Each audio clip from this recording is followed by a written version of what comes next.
Early one morning, an elderly monk by the name of Jamyang was sitting deep in meditation when he spotted something on the distant horizon. It was a solitary figure marching towards the monastery. The monk squinted his eyes, trying to focus on the growing figure.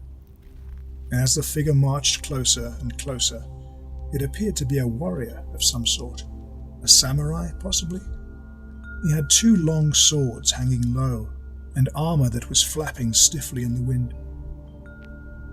This was a very long way for a samurai to travel. Interesting. The monk watched as the mysterious figure drew closer. From what he could see, it appeared to be a ronin, a rogue samurai with no master.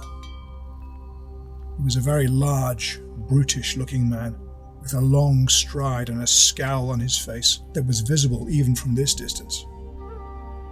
The monk waited calmly. After some time, the warrior eventually arrived, stopping just a few feet in front of the monk and kicking up dust, his hands resting on the butts of his weapons. "Monk," he hissed, "I have come to learn what you know about heaven and hell. Tell me everything." Jamyang did not reply. He waited until the ronin was about to speak again and said, "I'll tell you nothing. You are a samurai with no master. You come uninvited, you fail to introduce yourself, and demand knowledge that you have not earned." The ronin's face filled with anger. He opened his mouth to speak.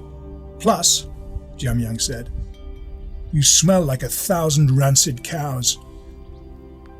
No one as putrid as you deserves any knowledge, let alone knowledge of the sacred."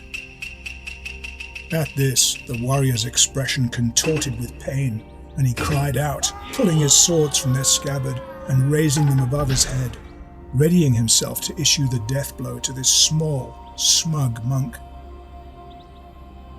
"That is hell," Jamyang whispered. The ronin froze, the swords trembling in the desert air. Slowly, realization dawned on him, his face beginning to drain of its color. There could be no clearer explanation. This wise old monk had risked his life to show him, through his own emotions, exactly what hell was. Overcome with gratitude, he fell to his knees, tears welling in his eyes. Jamyang said softly, "And that is heaven."